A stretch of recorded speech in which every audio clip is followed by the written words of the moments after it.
Assalamualaikum warahmatullahi wabarakatuh. Selamat datang di statistik dulu. Saya H121160004 dengan judul analisis nilai risiko pada indeks harga saham menggunakan metode conditional heterogeneity atau IGAR dengan pembimbing utama Dr. Ernatri Herdiani SSI, pembimbing pertama Dr. Derajat MSc dan pengujinya yaitu Andik SSI, penguji kedua Dr. Mianti SSI. Rumusan masalah penerapan ini yang pertama adalah bagaimana model IGARS dalam menganalisis risiko investasi. Yang kedua adalah menaksir besarnya nilai risiko return investasi pada indeks harga saham gabungan periode Mei 2020. Dengan tujuan penelitiannya yang pertama adalah membentuk model terbaik IGARS untuk menganalisis nilai risiko suatu investasi, dan yang kedua adalah mendapatkan taksiran besarnya nilai risiko return investasi pada indeks harga saham gabungan. Hasil yang membahas yang akan kita dapatkan ada dua, yaitu pertama adalah memperoleh model IGARS terbaiknya, yang kedua adalah mendapatkan nilai risiko indeks harga saham gabungan menggunakan model IGARS dengan pendekatan gitu. Satu yaitu adalah membentuk model IGARS. Pada gambar 4.1, plot harga penutupan indeks harga saham periode Oktober 2014 sampai 2020 menunjukkan bahwa harga penutupan indeks harga saham gabungan berfluktuasi dari waktu ke waktu. Kebenaran indeks harga saham gabungan dalam variansi dicek menggunakan plus box nilai random variable sebesar 1. Hal ini menunjukkan bahwa nilai data indeks harga saham gabungan telah stasioner dalam variansi. Untuk mengecek kestasioneran dalam rata-rata digunakan uji ADF, di mana dari hasil uji ADF diperoleh p-value itu adalah 0,01 lebih kecil daripada 0,05, sehingga data dinyatakan stasioner dalam rata-rata. Pada gambar 4.3, plot ACF menunjukkan bahwa terdapat dua garis yang memotong garis batas, yaitu pada lag 1 dan lag 2. Nah, untuk gambar 4.4, plot PACF dan return sahamnya yaitu menunjukkan ada 4 garis yang memotong batas, yaitu lag 1, 7, 9, dan 12. Sehingga model ARIMA yang dapat diidentifikasi untuk data return saham yaitu adalah ARIMA 100, ARIMA 001, ARIMA 101, ARIMA 107, ARIMA 1012, sampai ARIMA 019. Pada perbandingan model ARIMA, parameter yang signifikan terdapat pada model ARIMA 100, ARIMA 001, ARIMA 100, ARIMA 0012, dan ARIMA 0019.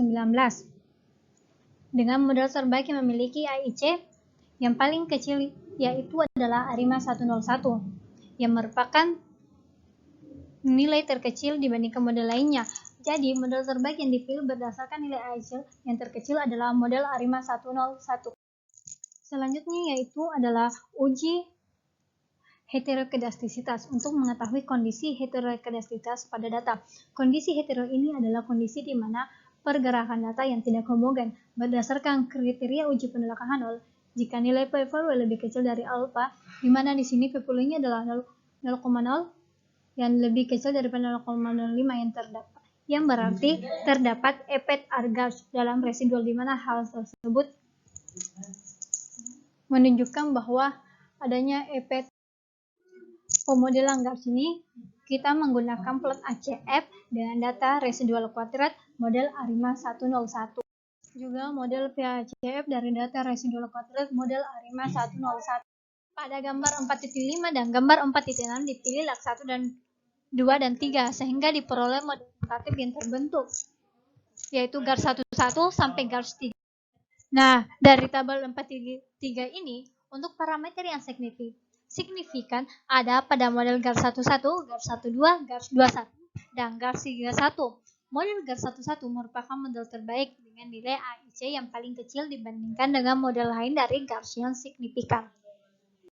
Estimasi parameter model GARS 11 dapat dilihat pada tabel 4.4. Berdasarkan tabel 4.4, jumlah koefisien GARS sama dengan 1.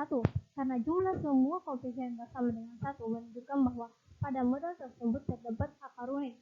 Oleh karena itu, perlu dilakukan pemodelan dengan menggunakan IGARS. Identifikasi model IGARS-PT sama halnya dengan identifikasi GARS-PT. Tetapi, perbedaan utama antara IGARS dan GARS adalah pada model IGARS jumlah koefisien antara ARS dan GARS sama dengan 1 atau mendekati 1. Pada penelitian ini digunakan IGARS borde 1 sampai borde 2. Nah, dari tabel 4.5 terlihat bahwa model IGARS 12 adalah model yang relatif terbaik dilihat dari kriteria informasi signifikansi parameter yang terpenuhi dan nilai AIC yang paling kecil. Untuk parameter IGARS pada slide sendiri seperti berikut. Dan langkah-langkah estimasi parameternya itu menggunakan metode maksimal likelihood. Kita lihat sendiri pada slide. Nah, selanjutnya yaitu adalah kita mendapatkan turunan parsial terhadap alfa 1, ada persamaan pada 4.1. Untuk turunan parsial terhadap parameter beta 1, persamaan 4.5. Turunan parsial pada parameter beta 2 terdapat pada persamaan 4.3. Selanjutnya dilakukan metode eliminasi untuk mendapatkan nilai alfa 1, di mana nilai alfa 1 dilihat pada persamaan 4. Dan selanjutnya itu adalah kita melakukan metode Newton Raphson untuk mendapatkan parameter-parameter yang tersisa. Dapat kita lihat pada slide langkah-langkah.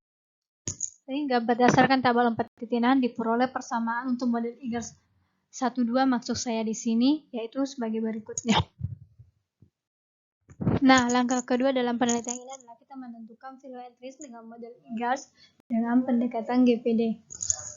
Itu adalah kita menentukan nilai thresholder dan nilai estimnya, di mana penentuan nilai thresholder ini didapatkan melalui presentasi 10% sehingga diperoleh banyaknya nilai ekstrim yaitu 134,7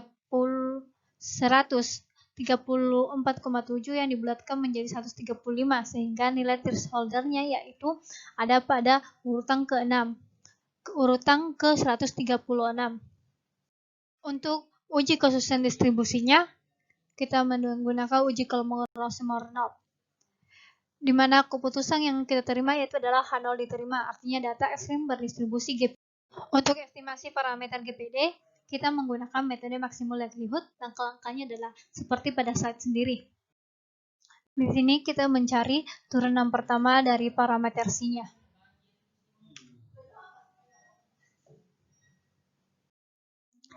Sehingga kita peroleh turunan parameter C-nya dan turunan pertamanya. Nah, di 4.5 ini kita lihat nilai C yang telah disamakan dengan 0. Setelah itu kita mencari turunan pertama dari parameter theta variannya, di mana kita peroleh parameter dari theta variannya adalah dan untuk turunan pertama theta varian yang kita samakan dengan 0, kita temukan nilainya pada persamaan 4.6. Selanjutnya yaitu adalah metode Newton Raphson-nya sendiri. Yang pertama kita membentuk matriks G-nya, kemudian mendapatkan turunan kedua dari fungsi Langley. Setelah itu kita ketahui nilai turunan kedua dari fungsi Langley-nya. Dan yang terakhir adalah melakukan iterasi hingga menemukan theta yang konvergen. Nah, di tabel 4.9 ini kita lihat rangkuman dari estimasi parameter GPD-nya. Hasil dari estimasi parameter tersebut menunjukkan distribusi yang terbentuk adalah distribusi parameter karena C itu lebih besar daripada 0 dan nilai threshold sebesar 0,01 yang menunjukkan dimulainya ekor. Selanjutnya kita melakukan perhitungan value at risk-nya menggunakan GPD. Menggunakan persamaan yang terlihat dan perhitungan VAR dengan taraf kepercayaan 90%, 95% dan 99%. Di sini berdasarkan persamaan 2.26 didapatkan nilai value at risk untuk taraf kepercayaannya itu adalah sebagai berikut. Ini adalah nilai resiko dengan gabungan model IGARS dan pendekatan GPD-nya. Yang terakhir yaitu adalah kesimpulan dan saran. Pertama, kesimpulannya adalah model IGARS terbaik yang digunakan dalam menganalisis nilai risiko yaitu adalah IGARS 12. Kemudian dengan menerapkan model IGARS 12 ini kita menggunakan pendekatan GPD dalam mengukur nilai risiko IHSG diperoleh nilai risiko setiap kepercayaan 90%, 95% dan 99% pada waktu T tambah 1 dengan varian masing-masing yaitu adalah 0,0005, 0,002 dan Nah, dari sini kita ketahui bahwa karena kepercayaan 99% itu memiliki varian lebih besar daripada nilai antara kepercayaan 90 dan 90. Masalahnya itu adalah berasal dari penelitian. Yang pertama adalah kita bisa menafsir periodis menggunakan model lain untuk kondisi model heterogeneisitas ini seperti model model IGOT, model 3. Dan yang kedua adalah perhitungan par menggunakan GPD dapat juga digunakan untuk perhitungan nilai. Ini beberapa daftar pustaka yang saya gunakan pada. Sekian dari saya. Assalamualaikum warahmatullahi wabarakatuh.